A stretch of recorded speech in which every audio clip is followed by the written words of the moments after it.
As I walked by, something was making a dinging noise, like it was tapping on that metal piece right there, but I don't see fresh water dripping or anything falling. And why would it fall as I was walking by? It's not like things there. Okay, it must be something else.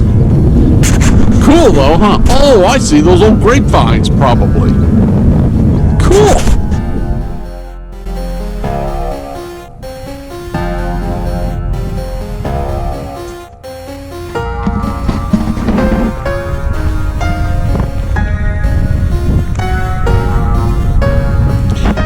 If I was a drama fanatic, I would say something in that basement is so evil they had to bolt down steel door and use a big lock to keep whatever it is in there.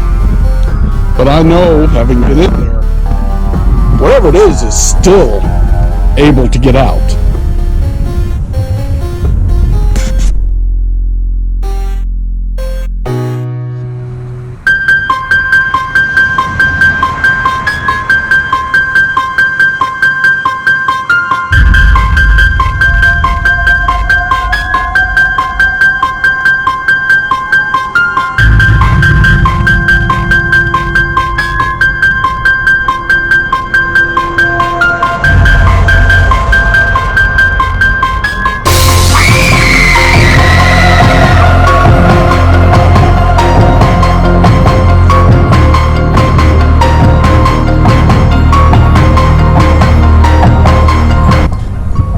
That was the door in which the ex-prisoner, the guy who come to me and told me his story, said he ran out of when the ground was shaking.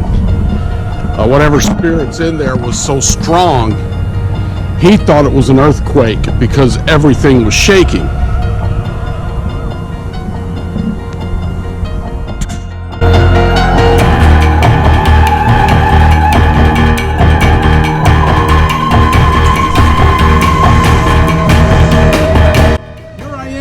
Right where I told you I'd be. This is the Devil's Diner, and it's a stop on the highway to hell.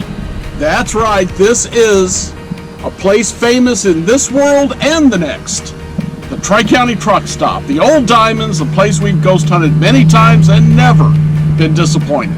Let me show you more. Hi, Dan Terry, Spookstalker.com. Good to see you all. And before I get really into this, I do want to thank you all for helping me out. So many of you, Nancy in particular, I think, really got in and started liking my videos and making comments and giving me thumbs up on them, both on YouTube and on Facebook and on my website. All of this helps a lot, and thanks to you guys, and thanks to my friends like Tim and Jan and all of you all sharing this. Frank, I'm not forgetting you, for sharing all of this. Each one of those helps bring it out more.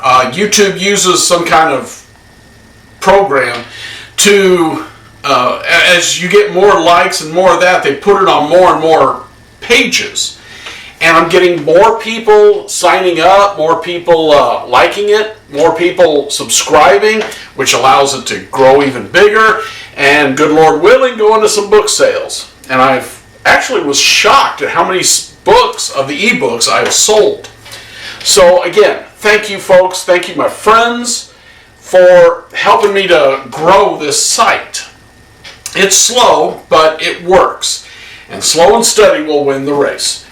While we're talking about that, first off, for all of you all who are watching me, please continue to share this. Share this on Facebook, share the YouTube page, whatever. Get the information out there. Ask your friends to share it. It'll grow like a tree. It'll keep getting bigger and better.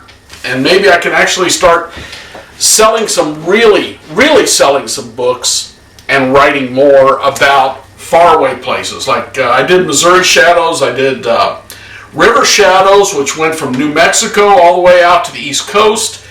I like to do that. I love to travel. Whenever I travel, I do ghost stuff. So with your help, I can continue it. Please, thank you very much for what you've done. As far as my books right now, if you're interested, Pratt's Pharmacy here in New Haven carries all of them. Every book I own is there, or every book I've written is there. Buy the Book, which is a little bookstore in Herman, carries them. And let me tell you, as far as the Herman book, which is called Herman Shadows, they sell the hell out of that. I am there several times a year restocking because they're a tourist town.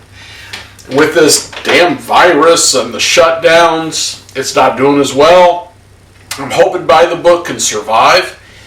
So when they do reopen, please get there, check them out. They've got a lot of books, a lot of used books, but some very interesting ones. I've gotten some old Harry Potter additional books that was written, and for my grandkids, of course.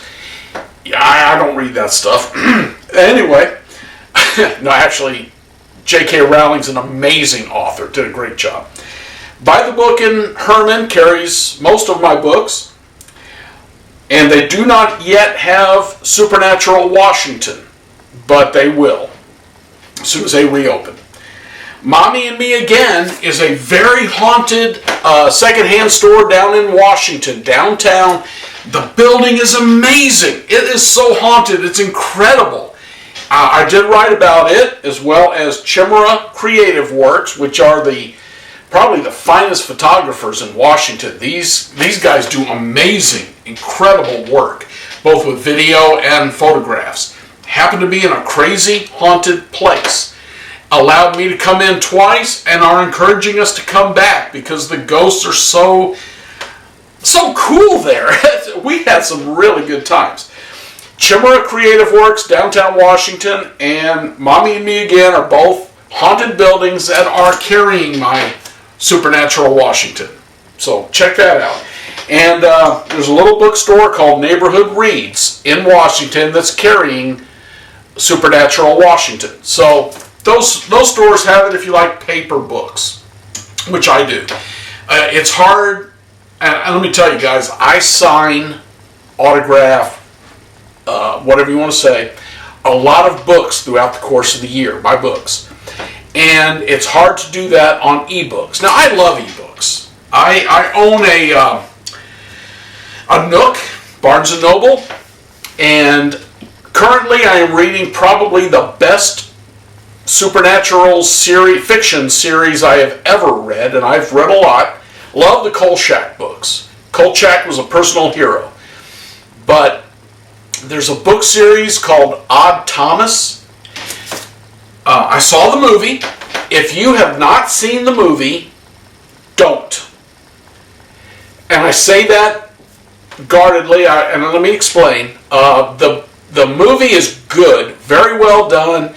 The tragedy is the star of it, who was Anton Yelchin, I believe, also played in the new Star Trek movies. He died a very tragic death, hit by his own Jeep Cherokee. God, what a shame. Good actor, though. Did a good job. Why I say don't watch it, at least not until you've read the first book, Odd Thomas. Because the guy who writes it is so incredibly amazing.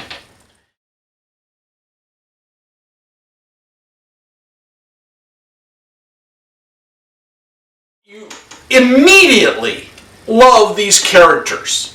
And I'm not kidding. These characters are written so very well. When one of them dies, it hurts. It's not unlike Harry Potter. The book was done very, very well. Odd Thomas was written by Dean Koontz, and I've read his work for 20, 30 years. I remember reading his books back in the 80s. Very good writer, but what he has created now is characters that are, God, you love them. You just really like these characters, especially Odd Thomas. I actually started with, after I saw the movie, I read book 1, wished I hadn't seen the movie because I knew who the villains were. But I was not prepared for how good a writer Dean Koontz has become. So read the first Odd Thomas, then watch the movie if you wish. If you're a movie writer, movie was very good. Not as good as the book, but very good. And then I read the next books. There is 7 of them. Technically, there's 8. There's a small book in the middle with a little story in between 2 adventures. Worth it. Very well. Again, good writers, and they are introducing characters.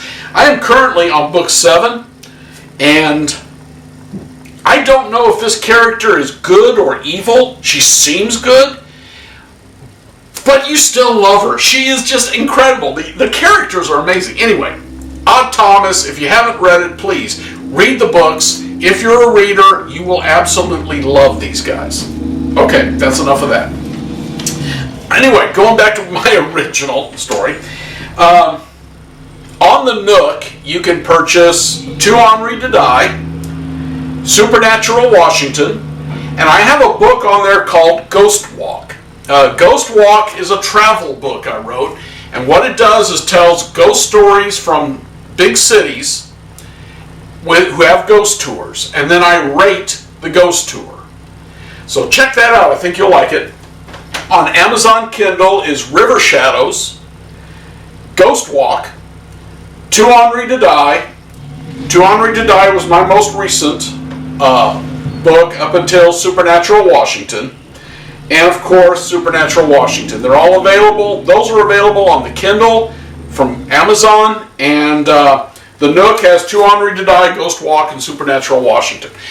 Check those books out. To continue what I started with the last one, and technically I started it with the audio podcast, The Dungeon, which is still available on iTunes. Quality not that good with the sound and music. I'm learning. It's a learning process. But anyway, I always had my shirt of the day and the drink of the day. And with this story about the truck stop, Tri-County truck stop, I could probably use a belt anyway. But shirt of the day from Roswell, New Mexico. If you UFO folks have not been to Roswell on the 4th of July weekend, you're missing it. Anyway, I got this t-shirt. I'll show you some clips of it.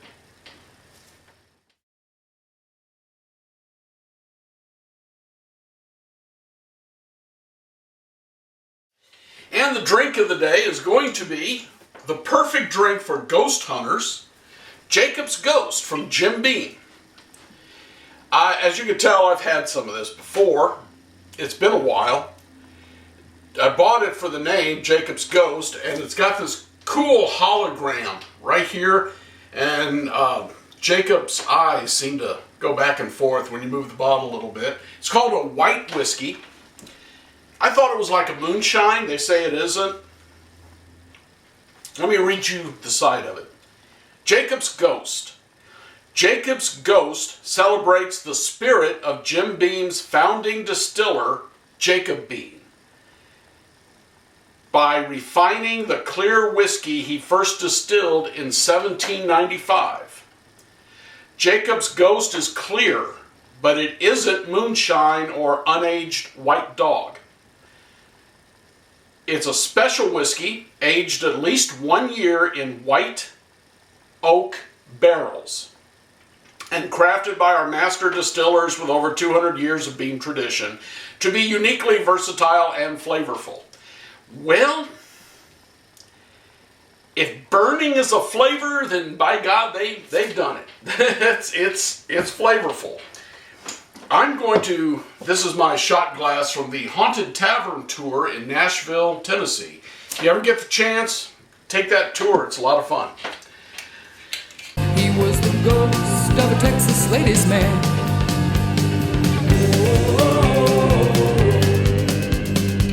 All right. Jacob's Ghost. They don't make this anymore. I've got a full bottle, which I am saving.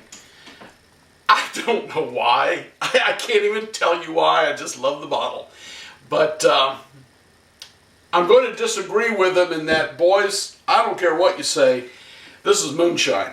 I have had moonshine from different places, some homemade. It's always rough. It's always burns. And like I said, it's a white oak barrel, so they didn't char it. So it's clear. But to me, it tastes like alcohol. Rubbing alcohol or whatever.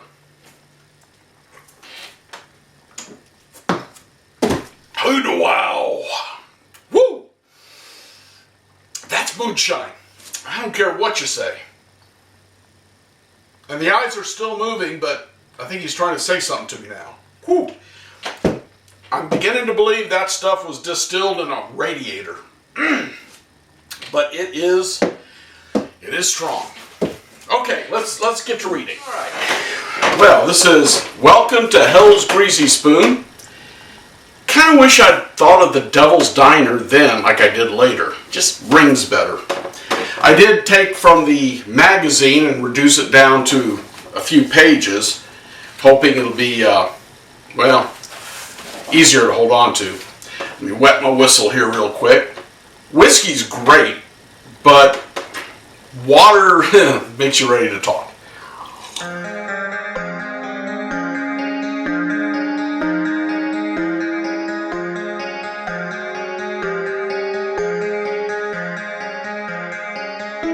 Okay. Looking at the long, curving walls and series of windows facing east, you can imagine just how modern the Diamonds restaurant looked in the 1950s. Truckers, motorists, and driving along the curvy, dark, dangerous Route 66 must have seen this place as a lighthouse of civilization to lonely sailors. In 1926, the federal government commissioned Route 66, an asphalt ribbon stretching 2,400 miles through 8 states. John Steinbeck, in his 1939 classic, The Grapes of Wrath, called this the Mother Road. During World War II, it was used by the military to transfer men and arms. After the war, it was used by former soldiers now traveling the great nation they'd fought for. This is when the cheesy tourist traps began to spring up. And even with those, it was a long way between meals on the Mother Road. The Diamond started as an all-night banana stand in the 1920s and soon grew into a restaurant. It eventually burned down and was replaced by the postmodern building that we still see today. This restaurant was visited by travelers such as Marilyn Monroe, Elvis Presley, and Al Capone. It was renamed when the owners sold it and built a new Diamonds a mile away when the interstate began to drown out the golden age of Route 66. Today, the building stands empty, surrounded by bland fast food restaurants and the more modern truck stops. Interstate 44 and its 70-mile-an-hour speed limit have placed the last nail into its coffin. The Diamonds, known today as Tri-County Truck Stop, has been abandoned by all living tenants. However, some of the dead refuse to admit the party's over. Stories of these party animals have been traveling around the local area for years, fueled by the employees who encounter them on a regular basis. Ghosts touching people, moving items, whispering names. These stories remained rumors until recently, when a black shadow flew up the basement stairs towards the startled employees. That's when they contacted Missouri Paranormal Research. Missouri Paranormal Research was a group started by Stephen LaChance and Greg Myers. They're still around. Greg Myers is running it still, and it's now called the Paranormal Task Force. And we'll talk more about them here in a little bit. Karen Brown, the former owner and a current employee, told of being touched many times in the past 15 years. Karen described this touch as being gentle, almost comforting. including a brush across the hair and just a light touch of her face. Karen said the employees had named the kindly ghost George several years ago. Laurel Brown, the current owner of the business, now remember, this was written right after they closed. So at that time, she was still the owner of the business. So Laurel Brown, current owner of the business and daughter of Karen, had worked there for over 10 years. Laurel said, "I've heard it call my name, rub my neck, and blow on my hair. It's also said my name softly." George did that to most of the employees. Customers would ask Karen if the place was haunted. When she asked why, they'd often say the salt, the pepper, the ketchup would slowly move across the table towards them. One of the incidents that prompted the call to NPR was June of 2006, when a small boy walking into the restroom suddenly ran out of the hallway screaming. Now, to give you an idea, there was a hallway going away from the dining area, the restrooms were on the left, and there was a big stairway on the right, which goes upstairs to where the truckers had showers and rooms. So as he was walking towards the restroom, he looked up the stairs. He looked up the stairway and saw a man with a knife held to the face of a woman.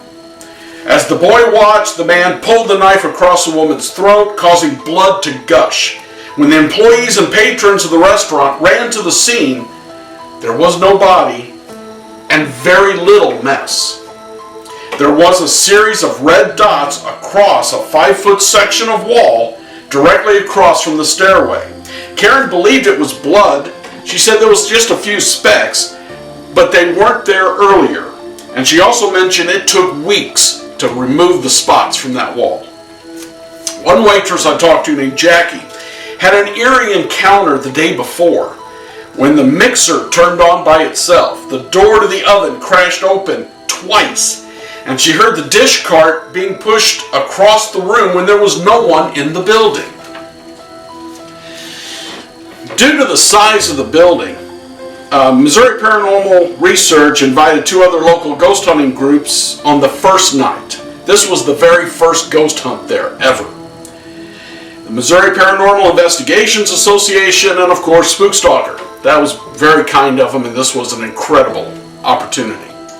The groups were given a tour of the 2-story building along with descriptions of the incidents and the hotspots. On the first night of investigation, the sensitive members of Missouri Paranormal Research believe there's at least 3 spirits upstairs where there used to be rooms rented to truckers. The spirits are believed to be a murderer, his victim, and her child. In the kitchen, Karen and Greg Myers, co-administrator of NPR, was attempting to take EVPs, or electric voice phenomena, when the pots and pans began clanging together. Karen ran out of the kitchen proclaiming she'd had enough. A week later, Missouri Paranormal Research returned for a second investigation. I was unable to go to this one. I was working. Cameras were set up in the basement, and one investigator observed a blue flash which appeared to sink into the floor of one of the restrooms. She walked in, there was a blue flash, zipped down into the floor, disappeared. The basement cameras were then checked, and at that time they had actually locked down the basement with cameras going. There was nothing in there. The basement cameras were checked, and the investigators found what has become a worldwide controversy. The video showed a blue human-shaped form walking across the room away from the camera. It's placed photographer Tom Halstead and Stephen LaChance on television, radio, and print across the world. Skeptics proclaimed it's bad special effects. Believers said it's the proof they've been waiting for. Other paranormal groups are equally at odds with the truth of this video. The next investigation was equally amazing. I was here for this one. Oh no, I'm sorry. This was before that investigation. After taking a local reporter through the basement, an old rusty knife was thrown from across the room by unseen hands striking the metal ductwork near the investigator.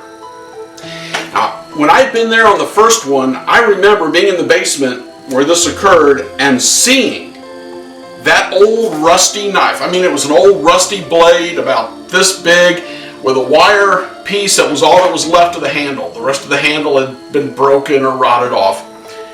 And I remember it's laying there, and I didn't think nothing of it, just stepped over it. But apparently this thing went end over end, hitting the ductwork and falling. The last investigation occurred right after the restaurant closed for good. Again, Spookstalker and MPA were invited along. Video footage included an orb that traveled fast and made a sharp right-angled turn. True, dust generally doesn't do that, but it can, depending on air and wind currents and such as that. Video footage included that. A shadow was seen upstairs by members of both NPR and Spookstalker, and when challenged, it reacted by moving above one of the investigators. That was me. And let me tell you, that was the weirdest thing I ever saw. There was about 10 of us, 12 of us, something like that, up there. We were all sitting on this old furniture. My friend Tim Clifton was talking, and I saw this shadow, human-shaped, moving back and forth against the wall, and I kept trying to figure out who was making this. I was a lot more skeptical then than I am now. It kept moving back and forth, had a hat, and for it to have been made by anyone outside on the deck, the light would have had to come through and make a sharp right angle turn because none of the windows hit that wall. But I still wasn't certain, and I wasn't going to say anything until I got an idea. So I just sat there, and finally, all of a sudden, Tim Clifton, who I still work with, said, this is really just the second time I'd ever worked with him, says, has anyone else noticed that shadow?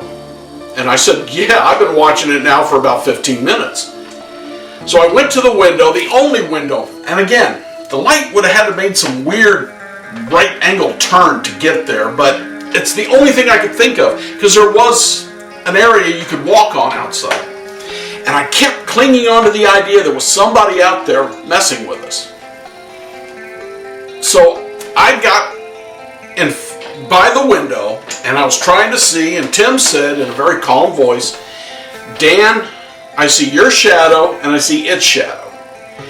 So thinking this has still got to be something outside, some kind of trick with wind or something, I said, well, I'll just block it. And I stepped right square in front of the window, and I said, now what are you going to do? And when I said that, every person in the room went, all at the same time.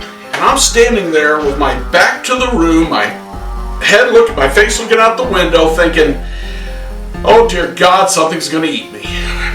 Man, I've never heard that many people gasp at the same time.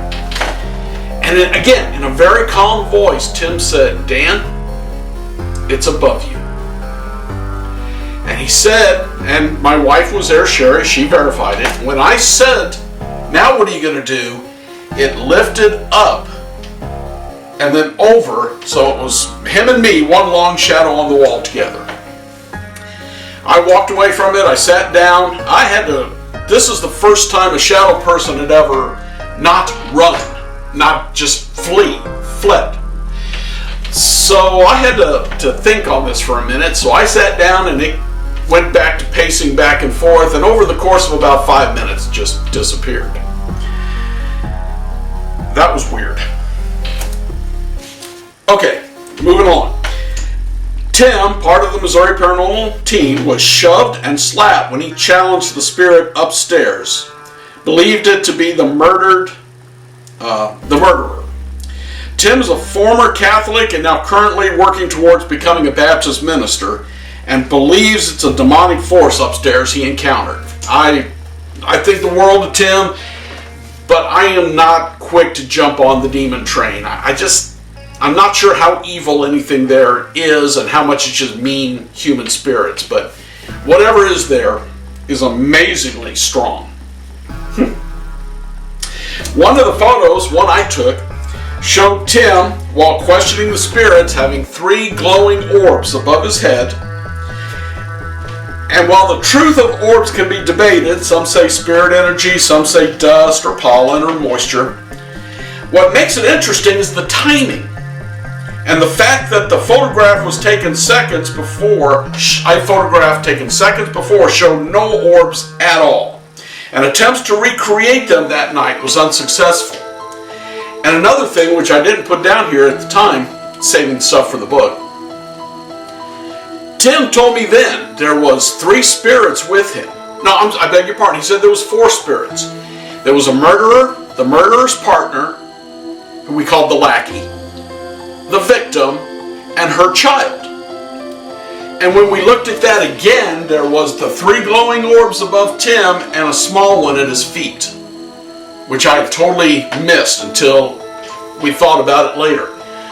So he called 4 spirits. There were 4 orbs around him at that point. Take that for what you will.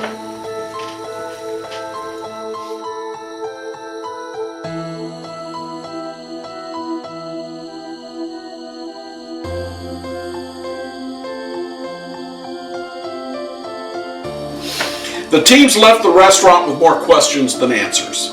The 80-year history makes finding exact facts difficult. Today, the Tri-County truck stop stands vacant. It's a gentle reminder to a different time and a better age. Old Route 66 may have faded into history, but some places refuse to surrender to time or death. As you see the footage, at the beginning of this, I was there earlier today, and we did the video and walked around the building. I've done 2 ghost tours there last year. I did one for a charity event for the library in Pacific, Missouri. I did one as a charity event for the Franklin County Bicentennial Commission. So yeah, I was in there twice. Got some really good pictures last year, year before when I did it. I've been back several times since then, just in the last few years. Pacific Library asked me to come in and host a couple of tours for a charity event, ghost hunts, 3-4 hour events. We had some really interesting times in there. There was some EVPs. There was one just amazing picture back in the old boilers where I swear it looks like a kid with his head cocked in a t-shirt, kind of a striped shirt, not a picture one like this, but more of just stripes. And he had his head cocked, and he had apparently big ears because he had an ear sticking up. And we do know from research, back in the 60s, a boy was hit by a car outside, brought in, and died. This happened, so I want to say somewhere around 1967. According to the research, I don't remember it right off the top of my head, but don't know if he's still in there or not. But we did get a lot of noise, a lot of things like little rocks being thrown. It was intriguing. Yeah, it was neat to be there. I did it twice last year also. Once as a charity event. As you guys know, all I do is charity events. One was charity for the Friends of the Library out of Pacific, which did the 2 the year before. And then one was for the Franklin County Bicentennial Commission. Again, we went there with a group and ghost hunted for a few hours. It's an amazing place. Paranormal Task Force, what used to be Missouri Paranormal Research, MPR, they're still doing ghost hunts there. So I will run their website address on the bottom of the page. Can you see it? Okay, just hope I did it right. But check on it. They do several in several different places, including the Pythian Castle. Great guys, fine ghost hunters, and I think you'll have fun in this old truck stop. It is haunted, and it is amazing. Another brief story I wanted to toss in about the Tri-County truck stop. And it's in my books, especially the new one, which is Supernatural Washington. I put a chapter in it about the Tri-County truck stop. Here's the cover.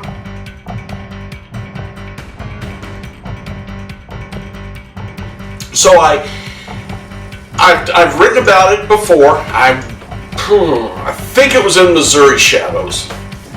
A lot of it's the same information as here.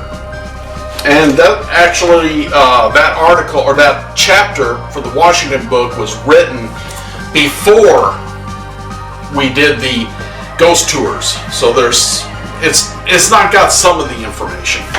But anyway, this happened many, many years ago, and I was working one Saturday afternoon at the police department. There was a knock on the door. I opened it. There's a guy standing there, tough-looking guy, a little taller than me, not much, not quite as big, but he had tats, prison tats on both arms. He had a do-rag, and he had love and hate, just like in the shows, tattooed on his fingers. And he was acting tough, and it was very obvious he didn't much like police. But he said, the guys down at the bait shop, that was back when there was a bait shop downtown, told me I should tell you my story. I said, well, come on in, bud. I can't wait to hear it. I didn't know if this was going to be a confession or what. He come in, he sat down in my office, then he started shaking. And he started stuttering. And then he told me his story, which, in a nutshell, and I'm not going to release too much here because it's in the book.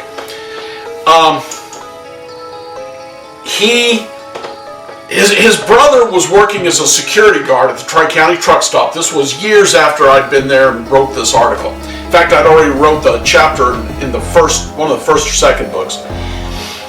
And he said his brother wouldn't go in there because it was haunted. Now, he was used to a child ghost because the child ghost would follow him, and he saw it, and he felt it. But there was something upstairs. He refused to go upstairs, refused to go in the basement. Well, this guy, he's just out of prison. He's obviously a pretty tough guy. He's lived a life, and he was going to prove he wasn't afraid. So he went upstairs, and he got so scared from things moving and such, and a voice, that he ran out and outside. He got his, if I remember right, a girlfriend and the girlfriend's kid to go back with him. But he had to go back to prove what a man he was. And he went upstairs, and they said they went into one room, and there was several chairs set up, which nobody should have been in there. They were not set up that way before. But he didn't think anything of that. He went to another room, come back, and now that one chair by itself had spun to where if somebody was sitting in it, they were looking right at him. And then he said the building started to shake, and they ran outside, and he said the ground was shaking. It was like a huge earthquake. This is like a television earthquake, Not just one of those where you're going, well, do you feel something? He said the whole building was shaking. And the door slammed behind him, and he never, ever went back in again. Kind of wild, huh? I think that calls for another drink. Another shot of Ghost. A half shot this time. Because I don't care what they say. It's moonshine. That is, yeah, it's moonshine. Oh yeah. Woo. Shame they stopped making. Shame they stopped making that stuff. Well, folks, I want to thank you for coming, for watching. Again, I want to thank all of you guys for liking my YouTube page, liking my Facebook, for my website, and sharing it. Please continue to share it. I got a whole bunch of new people because of the last video, because you folks were so kind. The more comments I get on YouTube, the more I put it out for other people to see, and that helps with book sales. Helps a lot with book sales. Anyway, thank Thanks again, and if this virus thing doesn't end soon, you'll see me back here reading another clip.